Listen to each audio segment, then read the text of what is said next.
প্রতিদিনের মতো ফুটপাতে ফল বিক্রি করছিলেন বৃদ্ধ সাদেক মিয়া। এদিন বিকেলে ইমাম হাসান নামের এক কন্টেন্ট ক্রিয়েটর ফল ব্যবসায়ী সাদেক মিয়ার হাতে স্কুল ব্যাগের মতো একটি কালো ব্যাগ তুলে দিয়ে দৌড়ে সরে যান। কয়েক সেকেন্ডের মধ্যে ওই ব্যাগ থেকে টাইম বোমার মতো শব্দ বেজে ওঠে। এতে বৃদ্ধ সাদেক মিয়া ভয়ে আতঙ্কিত হয়ে ওঠেন।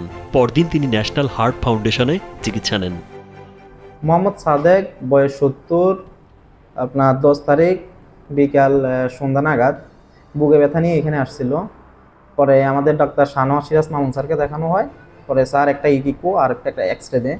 পরবর্তী পরীক্ষা নিরীক্ষাগুলো করে ওনারা প্রাথমিক ট্রিটমেন্ট নিয়ে এখান থেকে চলে যায়। স্যান্ডেলিনা সো, রূপচর্চায় আভিজাত্য। স্থানীয় ব্যবসায়ীরা জানান, সাদেক মিয়া আগে থেকে হার্টের রোগী ছিলেন। ওই দিন কন্টেন্ট ক্রিয়েটর ইমাম হাসান বৃদ্ধ সাদেক মিয়ার হাতে ব্যাগ দিয়ে ভিডিও বানানোর পর তিনি ভয় পান। ঘটনার পর থেকে তিনি অসুস্থ হয়ে পড়েন।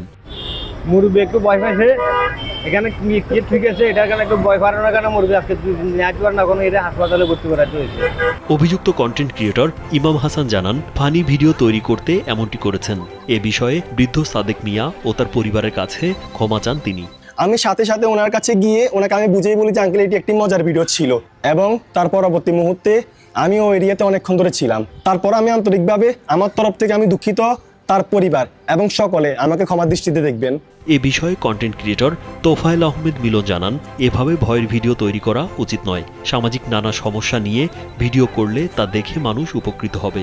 এ বিষয়ে তিনি তরুণ কন্টেন্ট ক্রিয়েটরদের দৃষ্টি আকর্ষণ করেন।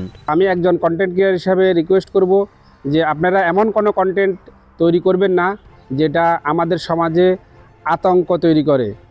আপনারা অবশ্যই সমাজের মঙ্গলার্থে কাজ করেন।